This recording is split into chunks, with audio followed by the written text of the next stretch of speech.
Welcome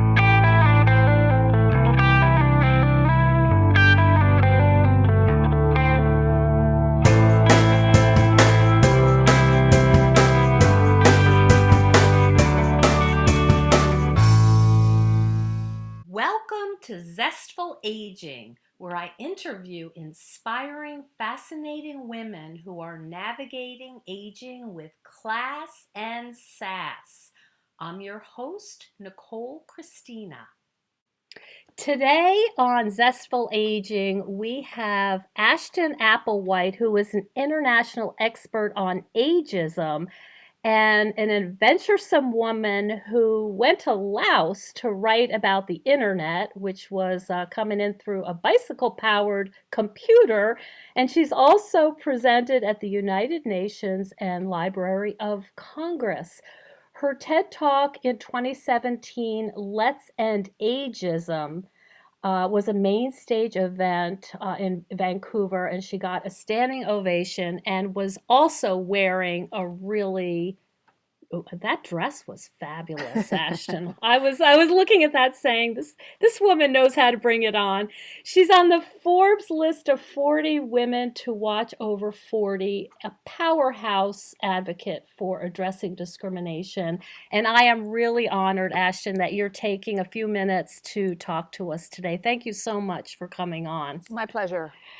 We have a lot of different things to talk about. I wanted to also let the listeners know that you have also written a book not about ageism, but about flourishing after divorce. And as I shared with you earlier, it's one of the best books I've read on the subject. It's called Cutting Loose: Why Women Who End Their Marriages Do So Well.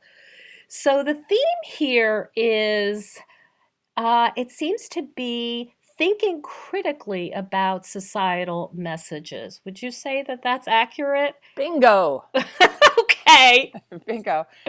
I said to someone the other day, any interview that doesn't start out with what is ageism as ahead of the game, because that makes me wish I were a Walmart greeter. Oh, so yes. You're way ahead of the game. Oh, good. Well, all that social work training paid off. I mean, I would say that Cutting Loose is a book about sexism in society, the way I'm now writing about ageism in society. It is indeed about how society shapes our experience, and as women, we are doubly hostage to a lot of these ideas. And I want to talk about, people can certainly watch your TED Talk, which was phenomenal, by Only the way. 11 minutes. And I love the humor, too. I think your manner is very engaging. You're saying things that are quite, I think that they sting for some people. And they really, maybe sting isn't the right word, but they're profound. And I think that some people might be taken aback by some of the messages, but you deliver it in a very accessible way. I want to talk a lot about, obviously. Can I just qualify? Sure. But especially the ageism message asks you to look at your own attitudes towards age and aging. Because we are all biased, everyone. I do, and I think ageist things all the time, even after all my years of thinking about it. And confronting our own bias is uncomfortable. I mean, that's my favorite comment on my book, is people writing in and saying, oh my God, I had no idea how ageist I was, and therefore the role that I play in perpetuating this diminished idea of myself and perpetuating it in society. So I would say that's where the discomfort lies. Let's dig right in, because I got to just talk about sort of a personal experience, and I know that you're going to have something important to say about this. So I'm a tennis player. I play doubles, and, we're not 20, okay? We're in our mid-50s, some of us in our 60s, and I hear a lot, oh, I'm too old to get that ball, or, oh, at a younger time, I could have returned that ball. Now, when something like that comes up, we have a decision to make. Do we say something? Well, I would say one of those statements is probably accurate, and the other is bogus. I mean, there are two inevitable bad things about aging. People you've known all your life are going to die, some of them, and some part of your body is going to fall apart. And a ball that you could have gotten when you were 20, you might not be able to get when you are 60. That is true. But the fact is not that, but some other 60-year-old might be right on it. right? Mm-hmm. It's deeply, deeply individual.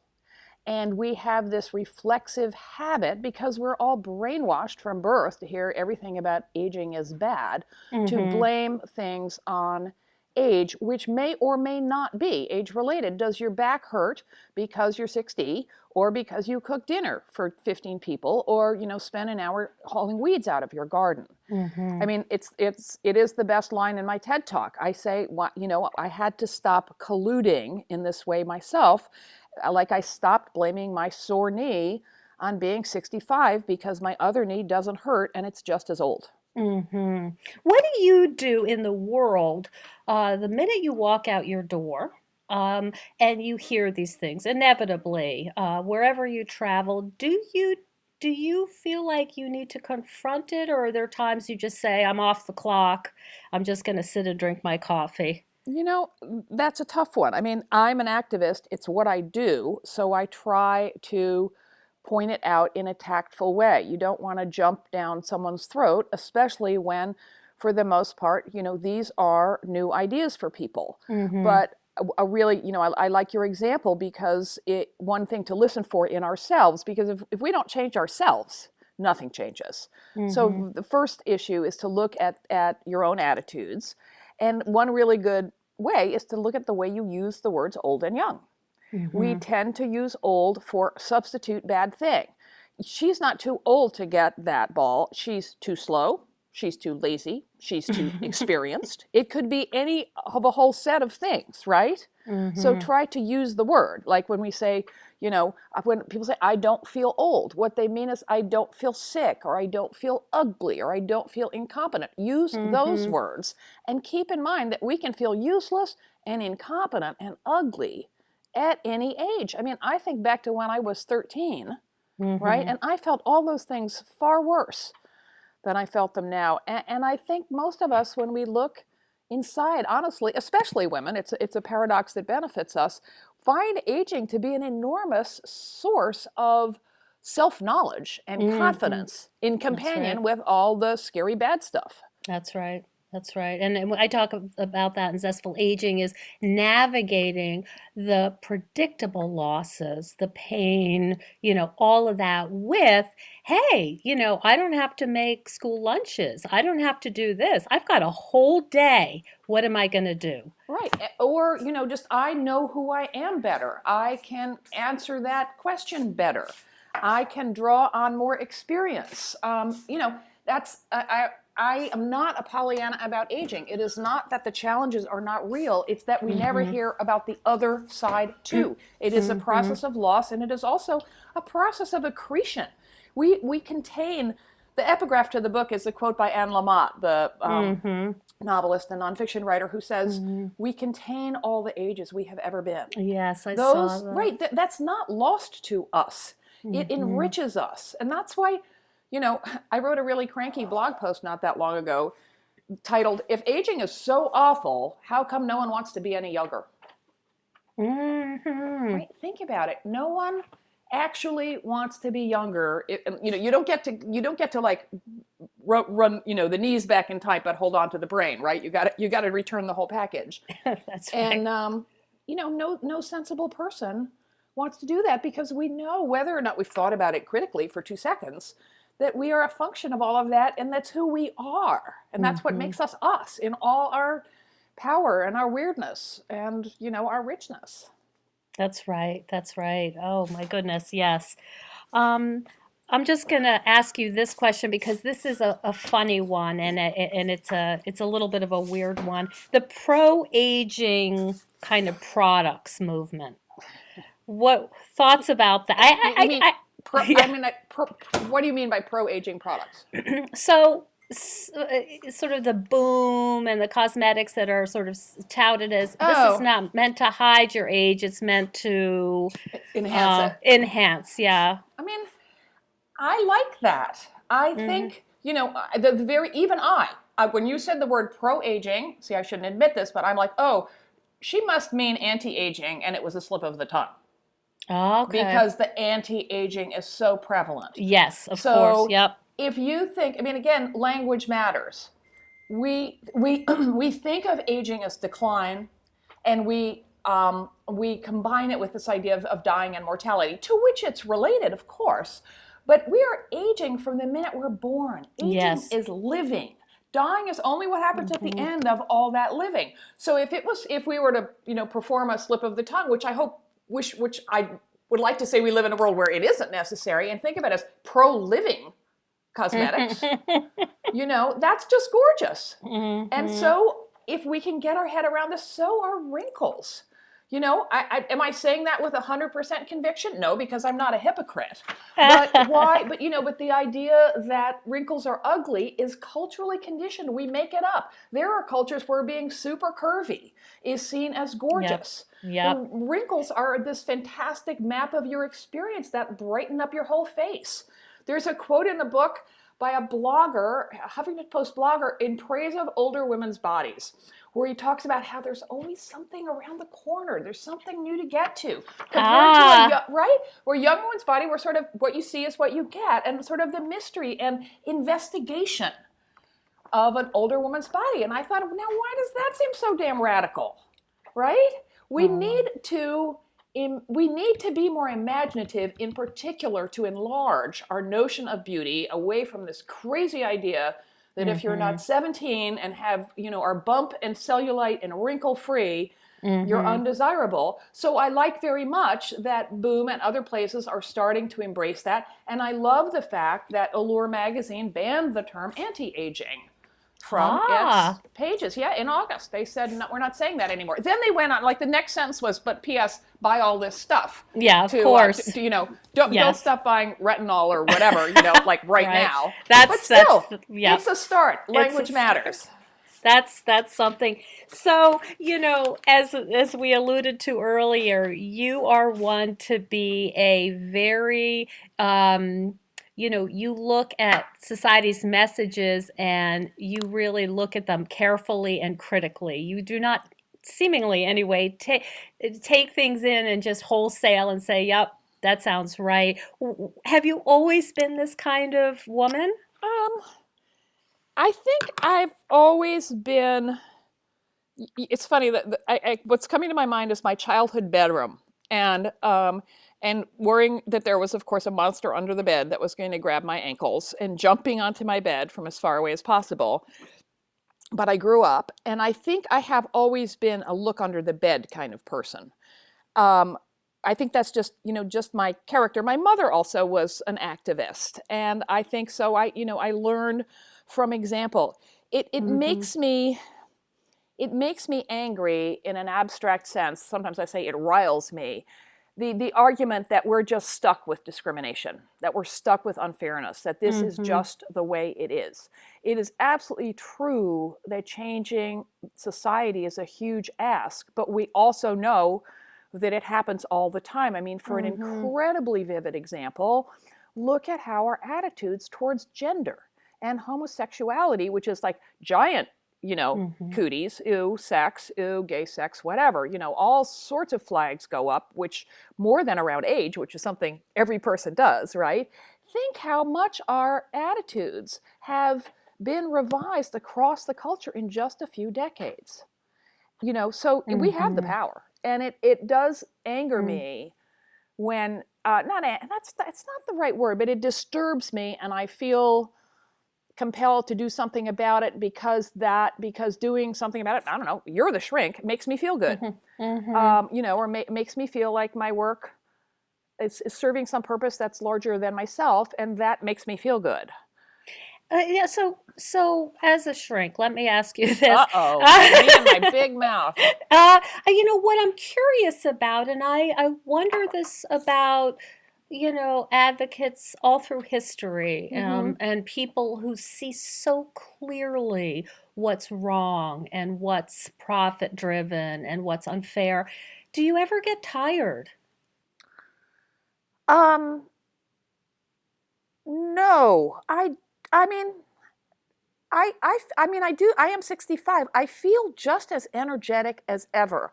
I'll wake up in the morning and go, well, I'm never good when I wake up in the morning, but it will seem, just the day's tasks will seem insurmountable. But I bet that's the case if you're a school principal or Mm-hmm. a mail carrier. It's just, and once I'm going, I'm It's going. heavy. Yeah, I And see. I do, I hope this doesn't sound pretentious, but it feels like this work is really important and it Mm-hmm. feels like it's much bigger than me. So Mm-hmm. that is a huge, that makes it much easier for me to get up on stage and talk about it because I know that feeling better about the years ahead is a fantastic source of Mm-hmm. well-being and energy, It's especially for women. yeah. I mean, I was a feminist first before I became an anti-ageist. It's So, a gift. You're giving a well, gift. I don't know. It does. I mean, so that charges my batteries, and also, with ageism, we are really getting some traction here. It is starting to pop up everywhere. It's starting to be included as a criterion for diversity. People are Mm-hmm. starting to, which is probably propelled in some way by the baby boom, dawning on some of us that yes, guess what? It's Mm-hmm. actually You going to too. happen. Yep. But I think that's exciting, and I think that the way society is moving towards diversity, whether you think that's a good thing or a bad thing, the idea that discrimination on the basis of age is no more acceptable than any other form of discrimination.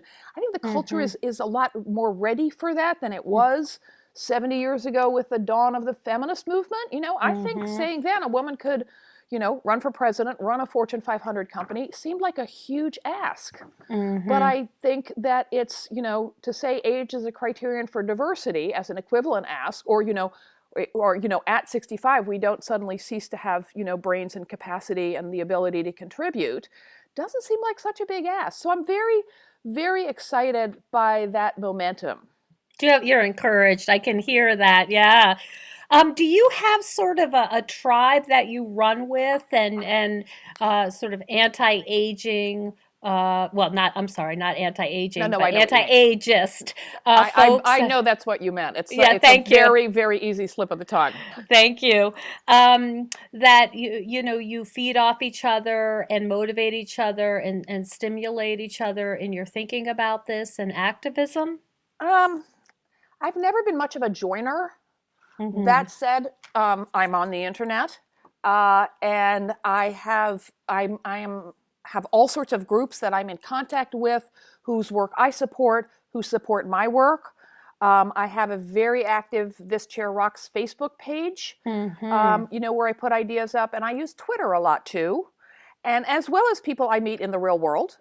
So I would say the literal answer is no, but the sort of more political, abstract, um, social media propelled tribe is diverse and huge and very important. Mm-hmm. Do you spend a lot of time connecting with them on any given day? Um, I spend more than I would like to because Yeah. it's such a time sink and because writing is really hard and not fun, and you can procrastinate, as much as you can, and it's always more fun to check Facebook than to force yourself to, confront the blank screen and figure out what you have to say about something that's happening. And Anne Lamott has a lot to say about that, doesn't she? Yeah, About writing. yeah, Yeah, yeah. yeah. One thought I had, and maybe this is sort of a big social worky kind of thought, but when I talk to clients and they worry about, I'm going to retire and I don't know what I'm going to do with my life, and we kind of talk about their ideas about aging, starting a conversation about who profits from your anxiety is a pretty big Pandora's box, I find, because then it opens up these questions of like living in a world where we're being, we'll say nicely, misrepresented the facts Oh yeah. or How about brainwashed? brainwashed, okay. and and I think for people to come around to accepting and really acknowledging, you know what, most of the information I'm getting is Deeply, has an deeply. agenda, Thank you. has an No one has ever pointed that out except me before, and I am grateful that you did. I mean, to put it, to oversimplify it, and I'm about to say bad things about capitalism, which drives consumer society. Mm-hmm. But in a capitalist, no one makes money from satisfaction. Right? I mean, we Right. know this from the body acceptance movement. If you think you are fat and ugly, you are going to spend a fortune on diets, on surgery, on expensive weight loss programs, etc. If you And you'll be say a repeat customer at Weight repeat Watchers. customer, Yep. and aging, everyone's going to come down with it. So what a market. Yep. So it is a huge. What I say to people is like, first of all, look at your own attitudes, and think about what you think about your own aging, and then where do those messages come from, and what purpose do they serve? Which is exactly what you just raised. If aging is framed as an illness, which it is not, otherwise living would be an illness, then we can be sold stuff to cure it, in quotes. And if aging is framed as a problem, we can be sold stuff to fix it. And it's not a problem, and it's not a disease. It is this natural, powerful, lifelong process that we should see as something that unites us instead of something to compete against. I'm happy to talk about that. But I want to make an analogy to the women's movement. Because what got it off the ground, we were talking earlier about Betty Friedan briefly, but and it was, admittedly, it was mainly white middle class women who had the leisure to start doing this, but they came together in consciousness raising groups, which is an old-fashioned phrase, but no one's come up with a better one. They sat down and they compared notes about what they were going through and where they were feeling thwarted or unhappy or frustrated, right? With their work, with their marriages, with their jobs, maybe harassment, maybe, who knows? And what they realized was these were not personal problems. They were widely shared political problems that required collective action. And that's what we need, and that's what the body acceptance movement started to do around how your body looks, and that is what we need to do around aging. That if you can't open the bottle, or if your face doesn't look the way it did when you were 16, or if you worry about going somewhere because you'll be the only older people and you think you won't be welcome or whatever, those are not personal problems. Right? That is a function of discrimination. What the women realized was, hello, we live in a sexist world that takes advantage of women and pits us against each other in all these ways. Same goes for ageism. And on my website, which is thischairrocks.com, if you click resources, the first thing you'll see is a free download. It's called Who Me? Ageist. And it's a guide to starting a consciousness raising group around age bias. Not that you have to go start a group. I know that's a big ask, but just read through it and think about some of the ways you think and why, because those messages serve all sorts of purposes and none of them are good for us. They cost us money, they cost us self-esteem, and they cost us solidarity. So much easier, I think, to say, wow, it's my wrinkles that are holding me back. Yeah. Yeah, But that's double-edged, because sometimes in an ageist and sexist society, it's sometimes true. it is. It is true. But the problem is not your wrinkles. The problem is that we give a pass to the discrimination. Right. Right? That's and right. it's easier, I always get a ton of comments anytime I put anything about letting your hair go gray. And a woman came up to me after a talk one time, and I've never forgotten it, nor should I. And she said, "You don't get it. I have children to support. If I let my hair go gray, my boss would fire me." She's right, okay? And we each have to do this in our own way and in our own time. And stop judging each other. Ladies, every person I know who has gone gray, who does she get the most grief from? Not her boss, not her husband, not her boyfriend, her women friends who say, "What do you do that for? You don't look good. You look old." Let's have each other's backs. And if someone wants to I'm only talking also about people who dye their hair to cover the gray and don't like doing it. There are those of us who've dyed our hair all our lives. More power to you. And more power to you, whatever you do. We have to make our own way. But when we dye our hair to cover the gray, we make ourselves invisible as older women. And when a group is invisible, so are the issues that affect us. So there's consequences there. It's a political act in a sense, I think. Beautiful, is what you're saying. Exactly right. Hey there! More of the interview in just one moment. Now it's time for a quick shameless plug for my Zestful Aging web course and my newsletter, Breathe, Taste, Savor. Hop on over to NicoleChristina.com/zestful aging to find out more. Now back to the show.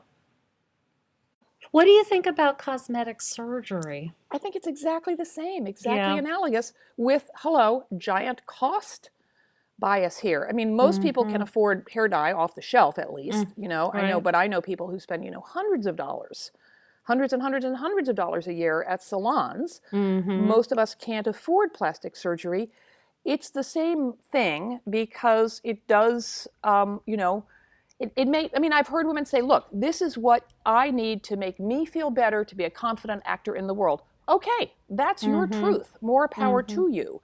But Mm-hmm. all those remedies, in quotes, are bound to betray us because we're going to get older. And eventually, Mm-hmm. unless you want your face to turn out, like a frozen mask, it stops working because, of course, we wake up older every day. And if you think about it, not only is it based in this sort of self-deception, which we all know, whether right on the surface or very close to it, that they're only working part way, or they're only going to work for a certain time. Or yes, we may look younger than our friend the same age, but we still don't look as good as the 25-year-old that they just hired. Whatever, it's a Mm-hmm. losing game.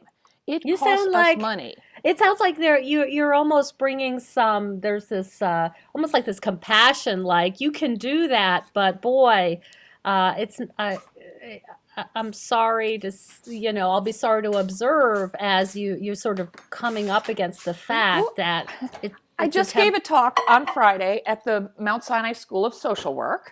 And Mm-hmm. a young woman came up afterwards and thanked me for the talk. And she said, my older sister, she's 34, gave me Botox for Christmas. Mm. And so I said, what'd you do? And she said, well, she said I had the shots, but it's to prevent wrinkles, by the way. If you didn't, by the way, anyone who's listening, if you didn't start preventing them when you were 15, it's already, you're already behind. It's too So late. watch out. It's not too late. It's Oh not too no, late, I but you know. got a late start. So you probably should run out and overcompensate.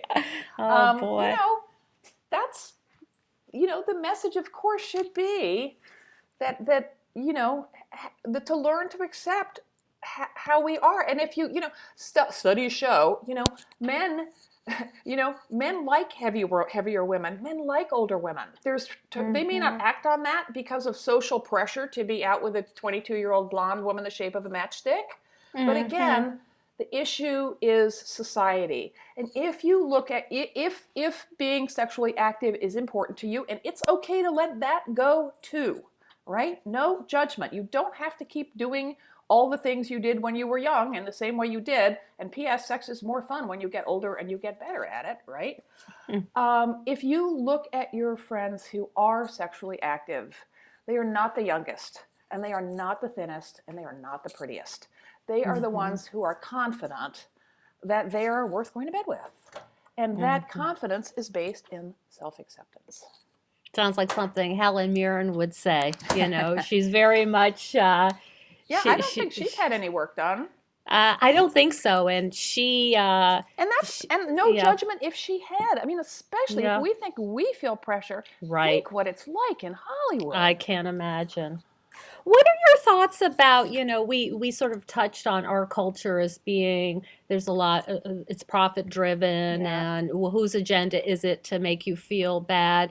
What do you see? I know you've been to Laos. What do you see, at least, I'm sure you've been other places. What do you see in other cultures? And are you noticing that if they're becoming more westernized, that is also that they're also sort of veering towards some of the values that we see. Yeah.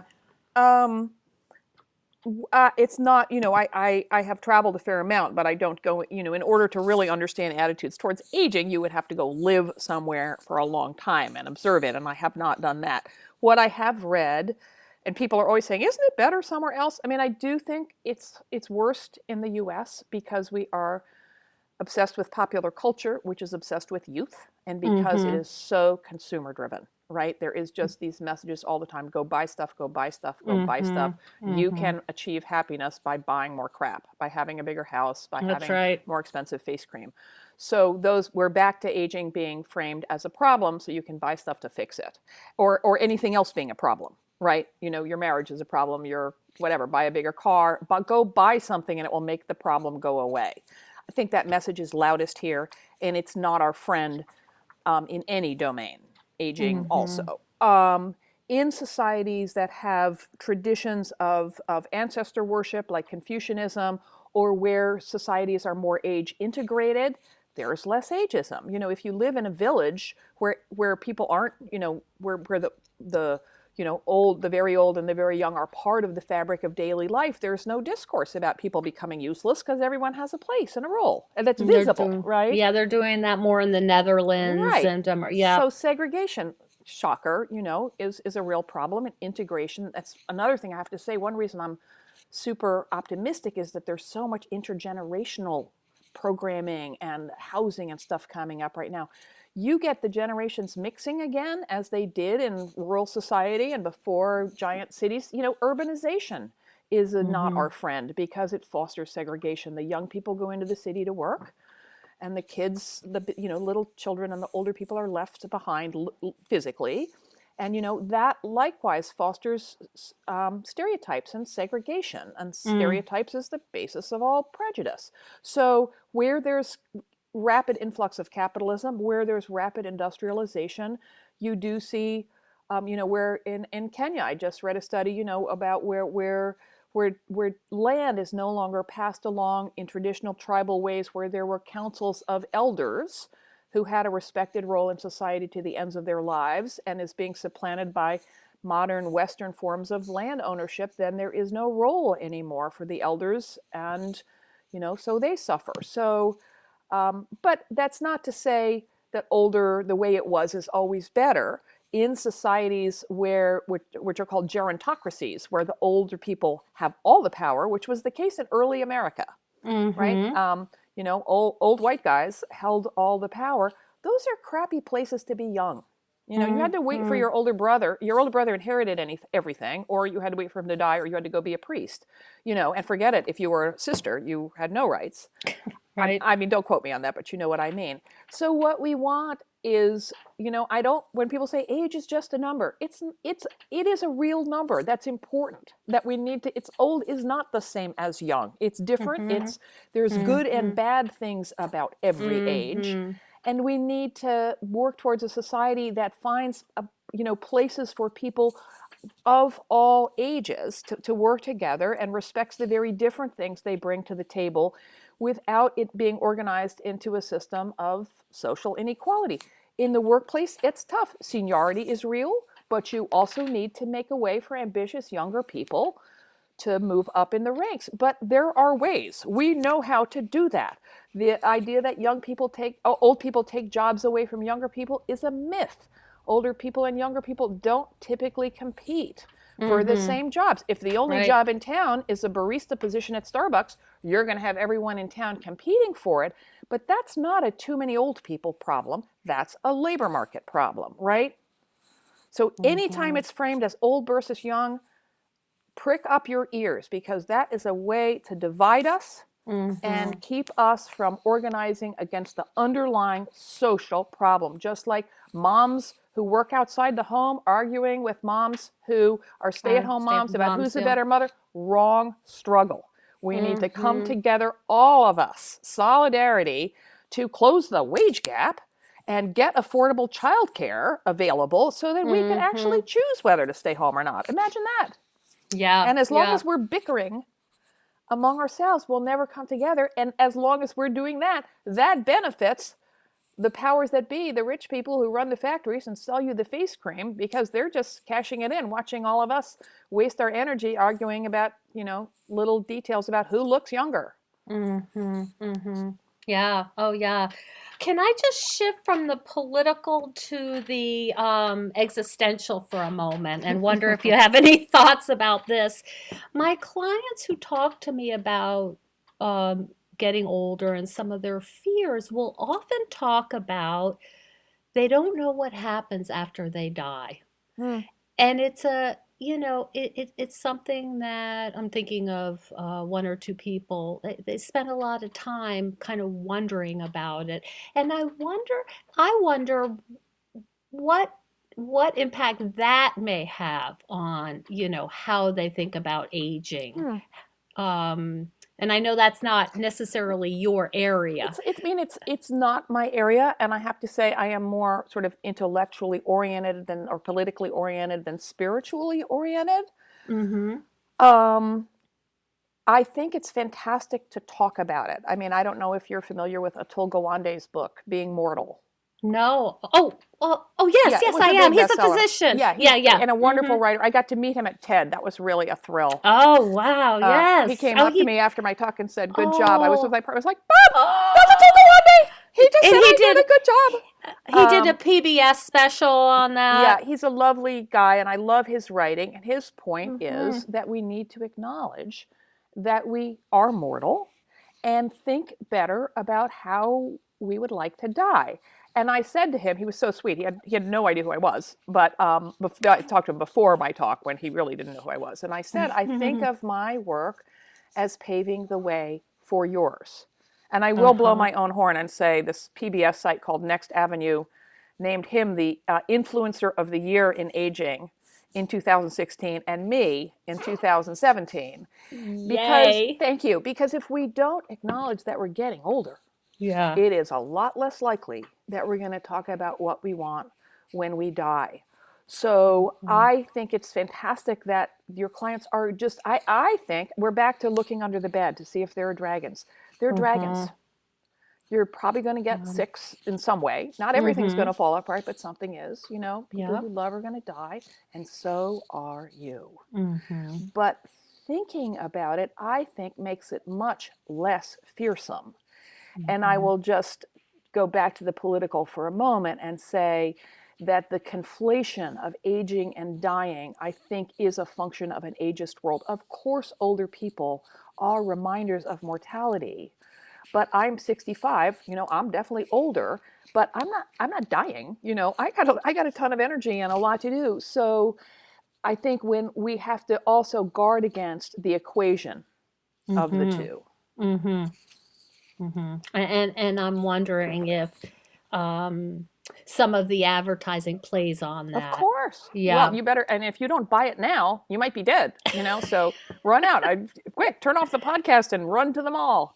Yeah, yeah. Oh boy, there's so many aspects of this Well, that are it's the just it's the biggest fascinating. topic in the world. That's why I mean I could never figure out to be when I grew up. I didn't start writing till I was 42. And then I just sort of I did the divorce book, and then I couldn't figure Mm-hmm. out what to write about next. And I had a friend who worked for a geeky tech magazine, and she knew I could write. She had faith in me. She's the one who sent me to Laos. I mean, I didn't know anything about computers or the internet or whatever, but I know how to Uh-huh. ask questions and I know how to listen, which What was that experience that was like? Would you tell? fantastic.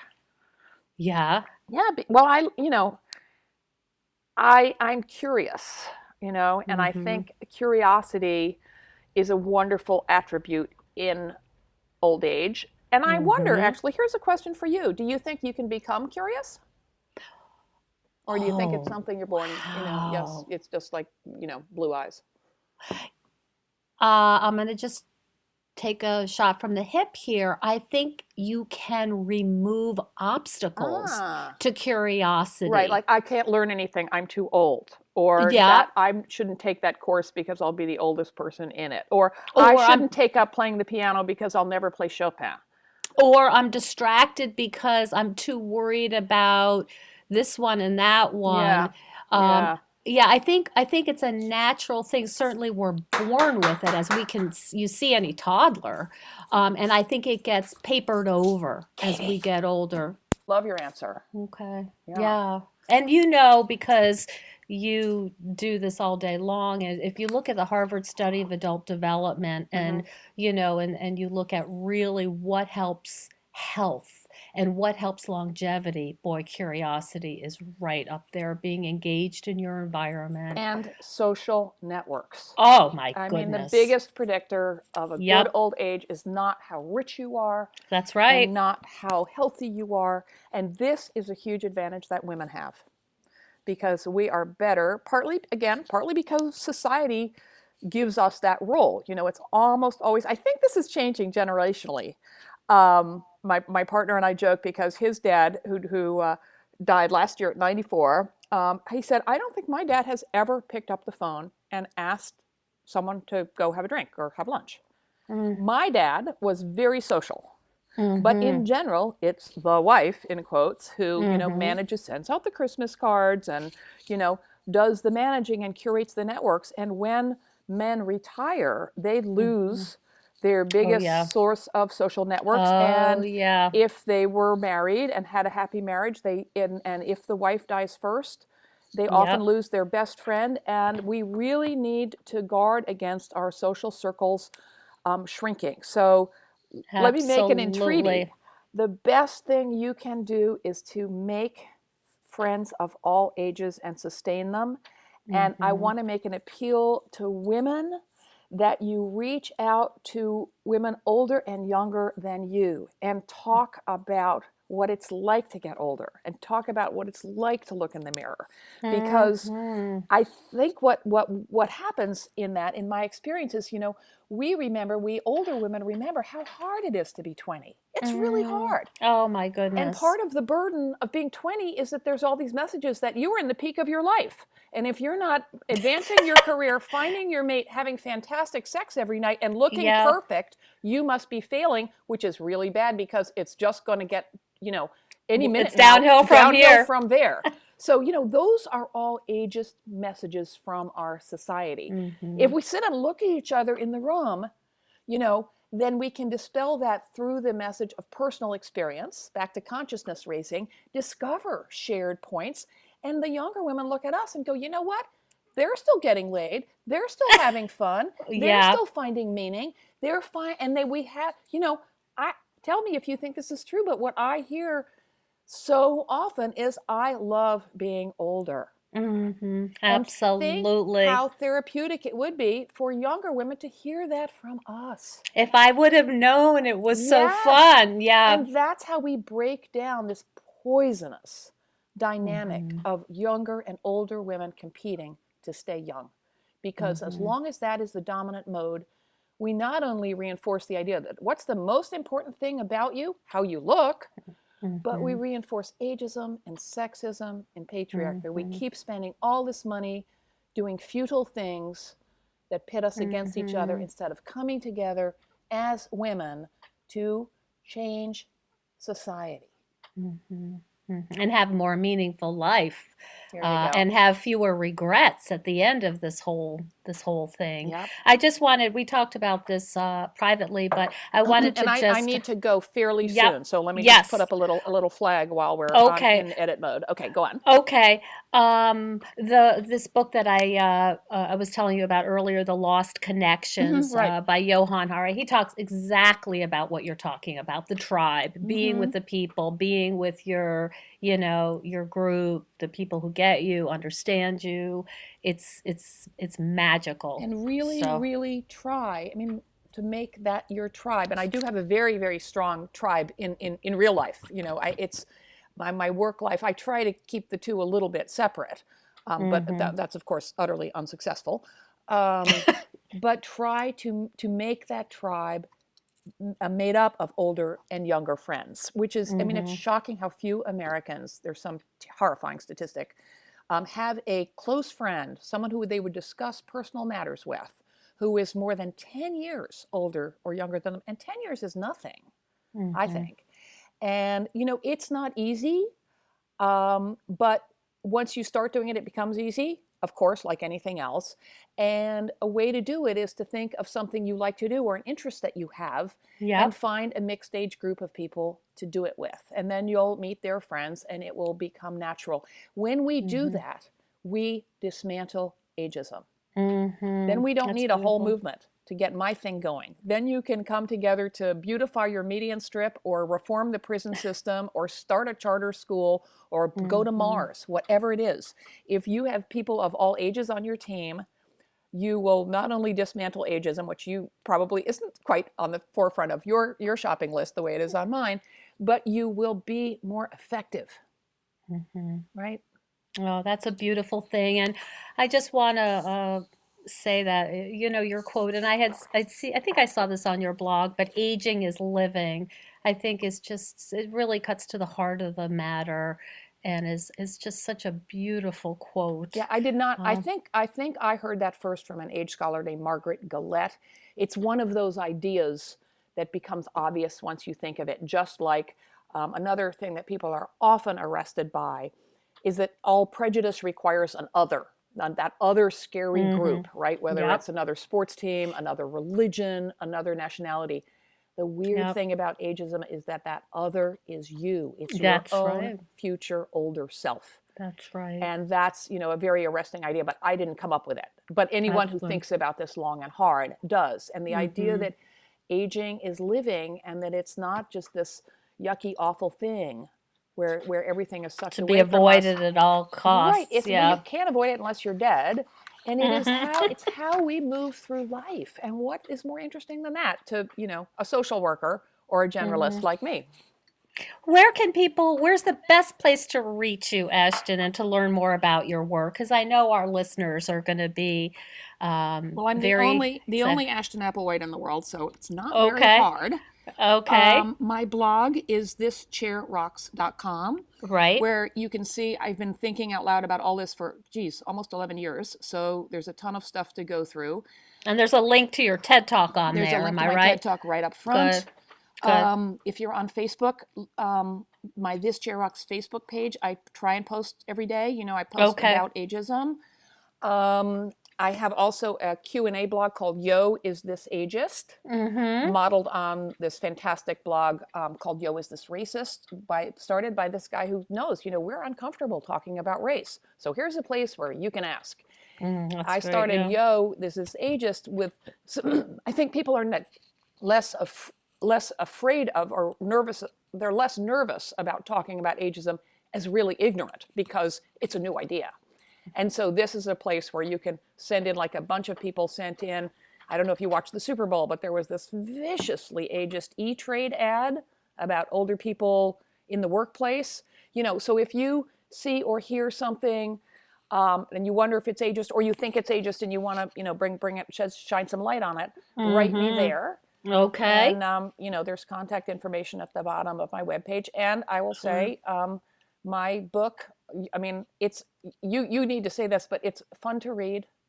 And contains every sharp idea I've ever had. And Yep. you can get it on my website. You can get it on Amazon in any Yep. electronic form. You can buy it it's also an audiobook read by me.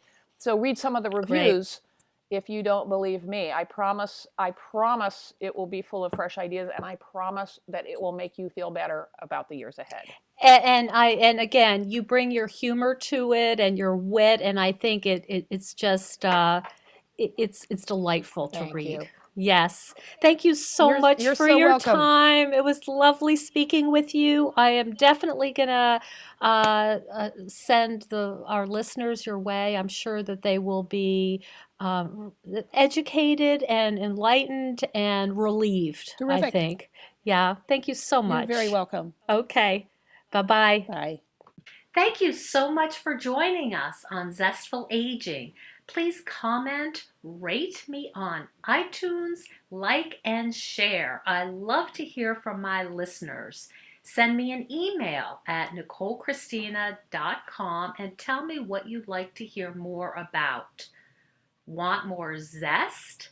Head over to NicoleChristina.com/zestful aging, where you can find out about my online course, Zestful Aging, Simple and Sustainable Habits for Health and Longevity.